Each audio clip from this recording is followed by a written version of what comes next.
touch from the Master will make you whole again. All you need is just one touch, one healing touch. Hello, welcome to Healing Touch. I am your host, Dr. Gina Miller, and today our topic of discussion is surviving an abusive relationship. I am here today with my guest, Miss Ivette Attaud. Yvette has written a brand new book, and it's called My Life, My Soul, Surviving, Healing, and Thriving After an Abusive Relationship. Yvette, thank you so much for coming, and how have you been?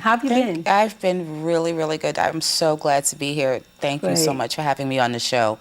I've been very busy. I've been very busy finishing up my first book, which is a journey. It's been a healing journey at that. It's taken me 10 years to write it. My Life, My Soul, Surviving, Healing, and Thriving After an Abusive Relationship it's the first part of a 3-part series. The first part is Surviving, and it'll be out in the bookstores April 30th, which is next month. So I've been really busy pulling that together. My book, I'm publishing it under my own company, MLMS Publishing. So I'm taking on a double challenge of writing and publishing, which is really, it's challenging, but it's fun. I can't see myself doing it any other way. Wow, beautiful. Well, tell me, why did you choose to publish it yourself as well? I chose to publish it myself because, I'm not afraid of the business side of things. I like challenges, and I thought that, and it's always hard to express how I want things done. It's always easier to do it yourself. So I took a crack at it, and the more I did, the more I could do.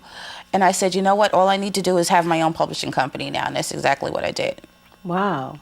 It's interesting. I mean, I know we want to talk today about the book, but now you've kind of sparked something else, in my brain, about that entrepreneurship and, that start your own publishing company. I mean, that's awesome, It's fun. For me, I consider it to be fun. I've always had my own business just about all my adult life. From when I first left my abuser, I'm a single parent with kids, doing things to make extra money on the side, to help supplement my income. And it just kept spiraling, and it just kept growing, and I kept doing more things, and I kept coming up with more ideas, and it's blown and blossomed to what I have now. Wow. I've been a wedding planner. I've had a business as a wedding planning business. I was a floral designer for a while. That was my business, and I love that challenge of taking something from infancy and growing it and letting it walk on its own.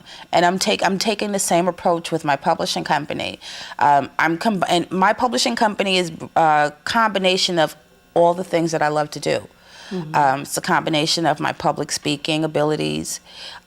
It's a combination of reaching out, helping others with the release of my new book. It's out there to help other people so that they know that they're not alone. It doesn't matter if you're male, it doesn't matter if you're female, but taking on the challenge of designing the book cover, the interior layout, copy editing, you name it. I've taken on that challenge, and I can't, like I said, I can't see myself doing it any other way. Wow. I can't see you doing it any other way either. It would be not Yvette, Exactly.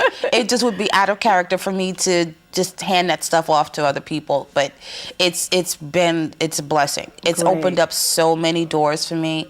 It's taught me, writing this book and taking on the challenge of the publishing has taught me a lot about myself as a person. Yes. And my kids see it, they watch me, they're proud of what I'm doing. Right. My family is happy that I'm doing this, and I have a lot of support, which is so key to this. Publishing, writing is a very lonely, it's very lonely. You're in your head, you're trying to get the words out. Publishing, just as lonely because you're so busy all the time. So it's good to know that I have a lot of family support behind me on this. Right. Wow. So tell me a little bit about the part one, surviving. Part one is how I survived an abusive relationship. It's chronicles the transition. You see so much out there in the news about teen dating violence and how the Board of Education has been mandated to institute a dating violence curriculum. You also hear not too much about domestic violence. My book brings the two together.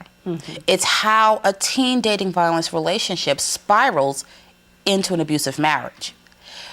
Our teens go through so much these days with bullying, cyberbullying, violence in dating relationships, that there's not too much resources. There's not too many resources out there for them.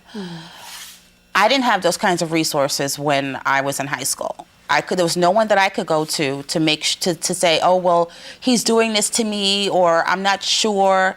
So without having someone to talk to about what I was going through when I was involved in a teen dating relationship, I just migrated right into an abusive marriage I married my abuser. The book covers, some of those key questions that you do hear when you hear about domestic violence. Why did he stay? Why didn't he just leave? Why didn't she leave? This book answers it, and it answers it in the most honest way possible. Right. It answers. It gives examples of the different types of abuses, what spiritual abuses. These are real. This is my journey, my experience, that shows what financial abuse looks like, what does spiritual abuse look like. It talks about abuses that aren't normally referred to under the heading of domestic violence. So this book is really, I think it would be really helpful for professionals who work with victims of domestic violence. It helps, it gives insight to the survivor so that they know that they're not alone, that they're not the only one that's going through the things that I talk about in this book. Like depression, suicide, the death of a child. All of this is covered, and this is my experience that I've managed to bring together, put pen to paper, and make it available for others to read, and in the hopes that there's something in there for them that can just give them that little shred of hope that can help them. Yes. And let them know that they are not alone. The one thing that survivors are isolated. Being a survivor is a very lonely world. There's some level of shame that's still carried. Yes. You don't want to talk to anybody about it. You try to forget what happened to you, and you try to move on. But there are certain points throughout your life where you end up coming back to that abuse, back to those old feelings. And healing means being able to let those things go. Yes. And move on to an improved way of life. It's not about forgetting that you were abused. We can't forget that. We don't forget the abuses that we've suffered. It's a part of who we are. It's what you do with it that's what's important. Right. My Life, My Soul, this book, part one, Surviving, is about breaking the chains of an abusive relationship.